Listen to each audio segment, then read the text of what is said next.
Good morning दोस्तों, मेरे YouTube channel पे आपका बहुत बहुत स्वागत है। ये YouTube चैनल मैंने बेसिकली बनाया है उन बच्चों के लिए जिनको मैथ्स एक कठिन विषय लगती है और लोग घबराते हैं जिससे। अमूमन हमने बहुत लोगों के मुंह से ये सुना है कि मैथ्स एक कठिन विषय है, लेकिन यदि आप इसको समझ जाएंगे बहुत ही अच्छे तरीके से, इसकी जो बेसिक्स हैं वो यदि आपको क्लियर हो जाएंगी तो मैथ्स आपको एक आनंद की चीज़ लगेगी और करना बहुत ही अच्छा लगेगा। मैं खुद भी एक टीचर हूँ जो कि बच्चों को मैं गणित ही पढ़ाती हूँ, इसलिए गणित मेरा खुद एक पसंदीदा विषय है और मैं चाहूँगी ये आपका भी पसंदीदा विषय बने। जैसा कि आप आजकल देख ही रहे होंगे कि हर प्रतियोगी परीक्षा में मैथ्स का एक सेक्शन पूछा ही जा रहा है, तो हम इसीलिए शुरुआत करेंगे बेसिक से। तो मैंने चैनल इसीलिए बनाया है ताकि आप अपनी मूलभूत समस्याओं को यहाँ पे समझ सकें और अपनी समस्याओं का जो भी निराकरण चाहते हैं, आप समाधान चाहते हैं, वो मुझसे पूछ सकें। ठीक है, तो जैसा आपको मेरे चैनल का लोगो भी दिख रहा होगा, इट्स जस्ट मैथ्स। जी हाँ, बिल्कुल ये मैथ्स ही है, कुछ और नहीं है। कहते हैं कि मैथ्स से बड़ा आनंद का कोई विषय ही नहीं है, यदि एक बार आपको ये समझ में आ जाए। तो चलिए हम शुरू करते हैं। आज का हमारा टॉपिक होगा वास्तविक संख्याएं। अगर हम बात करें संख्या, कभी आपने सोचा है कि जीवन बिना संख्या के कैसा होगा? आप सोचते हैं मेरा वेट कितना है, आपको एक नंबर ही यूज़ करना पड़ता है। आपकी लंबाई कितनी है, आप एक नंबर का ही यूज़ करते हैं। आपका घर आपके स्कूल से कितना दूर है, आप एक नंबर का ही इस्तेमाल करते हैं। किसी को फ़ोन डायल करना हुआ, एक नंबर ही आप इस्तेमाल करते हैं। तो नंबर हमारी आम जिंदगी का एक अहम हिस्सा है।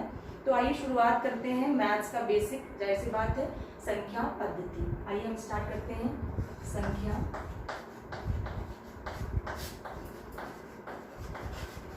पद्धति,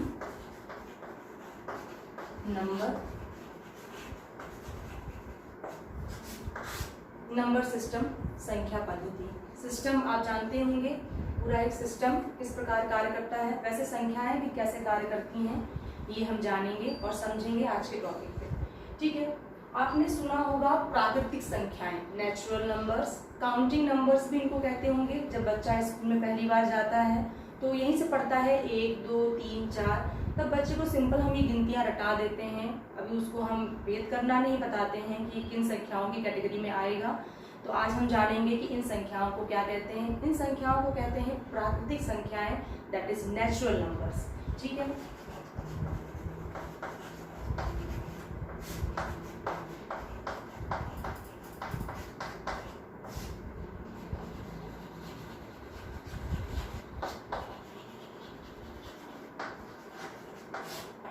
नेचुरल नंबर्स, प्राकृतिक संख्याएं। ठीक है, 1 2 3 एंड सो ऑन।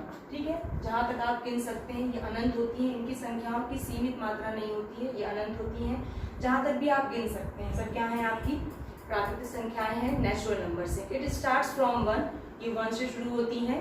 ये क्या होती हैं आपकी नेचुरल नंबर। जैसे ही इसमें हम 0 ऐड कर देते हैं, 0 1 2 3, यानी कि यदि हम इसकी काउंटिंग 0 से स्टार्ट कर देते हैं तो ये हो जाती हैं आपकी कौन सी संख्याएं, पूर्ण संख्याएं। इसको हम बोलते हैं होल नंबर्स।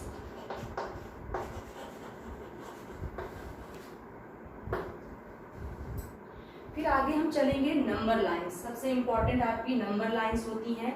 हमने पढ़ा है संख्या रेखा। संख्या रेखा आपकी सबसे इम्पॉर्टेंट है, इसी में आपकी ये संख्याएं मिल जाएंगी आपको।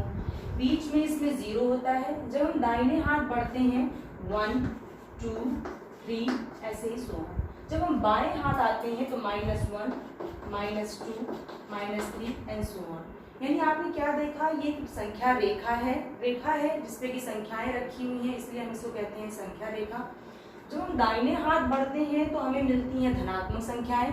याद रखिएगा, दाहिना हाथ हमेशा हमारा धनात्मक को निरूपित करेगा और जब हम बाएं हाथ चलते हैं तो संख्याएं दिखती हैं हमको ऋणात्मक। इसका मतलब यहाँ संख्याएं क्या हो जाती हैं आपकी, माइनस हो जाती हैं।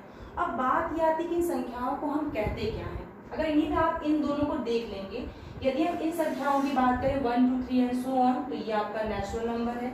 जैसे इसमें हमने 0 को भी जोड़ दिया, ये बन गई आपकी पूर्ण संख्याएं।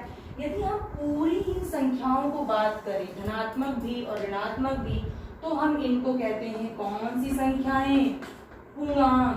पूर्णांक को यदि आप तोड़ेंगे तो दो शब्द आपको मिलेंगे, पूर्ण धन अंक, पूरे अंक, ठीक है। तो यानी कि एक तरफ 1 2 3, एक तरफ -1 2 3 और बीच में 0, इनको कहते हैं आप पूर्णांक। इंग्लिश में इंटीजर्स सुना होगा आपने, ठीक है, ये आपका पूर्णांक है।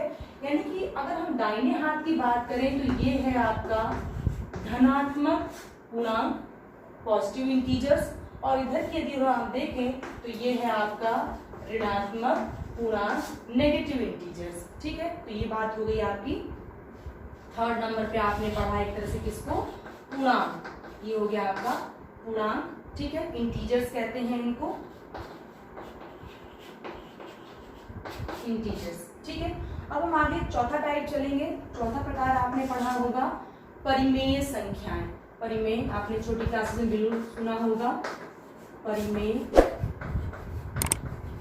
संख्या टर्मिनोलॉजी हम इंग्लिश में भी यूज करेंगे, रैशनल नंबर,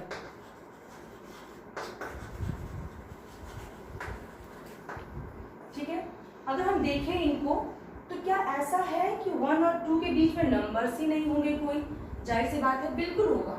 1 के बीच में क्या आएगा आपका 1.1, 1.2, 1.3 एंड सो ऑन। यानी कि 1 और 2, 1 और 2 के बीच में आप कई सारे नंबर्स प्राप्त कर सकते हैं। उन्हीं नंबर्स को हम क्या कहते हैं, परिमेय संख्याएं कहते हैं। कहने का मतलब ये है कि वे संख्याएं जो P/Q के रूप में लिखी जा सकती हैं, वे संख्याएं जो P/Q के रूप में लिखी जा सकती हैं, लेकिन दो कंडीशन है हमारे पास। P और Q क्या होने चाहिए, P और Q होने चाहिए पूर्णांक। यानी कि जो आपने ये धनात्मक और ऋणात्मक पूर्णांक पढ़ा, इन्हीं में से कोई नंबर होने चाहिए P और Q, P एंड Q पूर्णांक होने चाहिए, और Q is not equal to 0, क्योंकि हमने जानते हैं कि ये ऊपर के भाग को हम अंश कहते हैं, नीचे के भाग को हम हर कहते हैं, न्यूमिनेटर और डिनोमिनेटर, ठीक है। तो यानी कि जो नीचे का पार्ट है वो कभी 0 नहीं होना चाहिए। मैथ्स में यदि नीचे का पार्ट 0 होता है, यानी कि हर जो है आपका अगर 0 हो जाता है तो वो मैथ्स में आज तक परिभाषित ही नहीं है, ठीक है। तो यानी कि हमने पहले कंडीशन लगा दी कि Q is not equal to 0, Q 0 नहीं होना चाहिए, और P और Q क्या होने चाहिए, पूर्णांक। क्योंकि यदि आपसे कोई सवाल पूछ लेगा, मान लीजिए हमने कहा √3/2, बताइए ये पूर्णांक है, अरे सॉरी परिमेय संख्याएं है कि नहीं। आप कहेंगे जाहिर सी बात है, ये P/Q के रूप में लिखी है तो ये परिमेय संख्या होगी, लेकिन ऐसा नहीं है, क्योंकि मैंने कहा था P क्या होना चाहिए आपका, पूर्णांक, और √3 एक पूर्णांक नहीं है। क्यों नहीं है या किसके अंतर्गत √3 आता है वो हम आगे बात करेंगे, क्योंकि इस प्रकार की संख्याएं होती हैं अपरिमेय संख्याएं। तो √3 एक अपरिमेय संख्या है। अपरिमेय संख्या के बारे में भी हम अभी डिस्कस करेंगे। पहले हम परिमेय संख्याएं जान लें। तो वे नंबर जो P/Q के फॉर्म में लिखे जा सकते हैं, P और Q पूर्णांक होने चाहिए, and Q must not be equal to 0। जैसे हम एग्जाम्पल भी देख लें इसके, ठीक, 1/2, 3/4, 6/7, ये सब क्या है आपके परिमेय संख्याओं के एग्जाम्पल्स हैं। अब अगला हमारा जो टाइप है, जो प्रकार है, पांचवा प्रकार है अपरिमेय संख्याएं, ठीक है। अभी तक हमने 1 2 3 4 प्रकार पढ़ लिया है नंबर लाइन में। अब पांचवा है हमारा अपरिमेय संख्याएं। अपरिमेय संख्याएं जैसे √2, √3, √5, √7, ये किस प्रकार की संख्याएं हैं आपकी, अपरिमेय संख्याएं, ठीक है। ये भी नंबर लाइन में आपको मिल जाएंगी, तो इनको हम कहते हैं अपरिमेय संख्याएं, ठीक है। यानी कि हमने क्या देखा, हमने पढ़ा संख्या पद्धति। अब हम बात करते हैं ओवरऑल संख्या पद्धति, या जो हमने संख्या रेखा ड्रॉ की उसको कहते हैं वास्तविक संख्या रेखा। संख्या रेखा तक तो ठीक था, हमने कहा वास्तविक संख्या रेखा। वास्तविक मतलब जैसे हम कभी कोई बात करते हैं तो हम पूछते नहीं है सच में ऐसा हुआ था, हम बड़े क्यूरियस भाव से पूछते हैं कि क्या ऐसा सच में हुआ था। कभी हम बातें यकीन करने लायक नहीं होती। जैसे मैं आपसे कहूँ कल मैं उड़ रही थी, आप जाहिर सी बात है यकीन नहीं करेंगे, आप कहेंगे आपकी कल्पना है, ये हकीकत नहीं हो सकती है। तो जाहिर सी बात है, तो वास्तविक संख्याएं वे सारी की सारी संख्या जिनका वास्तव में एग्जिस्टेंस है, अस्तित्व है, जो वास्तव में हम देख सकते हैं, जिनको महसूस कर सकते हैं, जो संख्याएं वास्तव में अस्तित्व रखती हैं, उन संख्याओं को हम क्या कहते हैं, वास्तविक संख्या, ठीक है। और उसको एक रेखा पर निरूपित कर देते हैं तो उसको हम कहते हैं वास्तविक संख्या रेखा।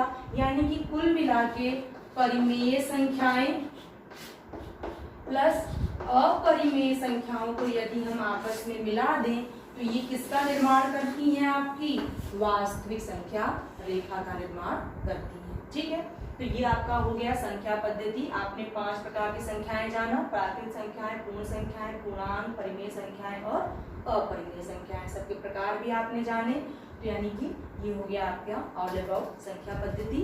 अब आगे हम एक नए वीडियो के साथ उपस्थित होंगे आपके लिए, और आपको इससे संबंधित जो भी दिक्कतें हैं कमेंट सेक्शन में आप हमको बता सकते हैं। और थैंक यू। चैनल को सब्सक्राइब जरूर करना ना भूलें।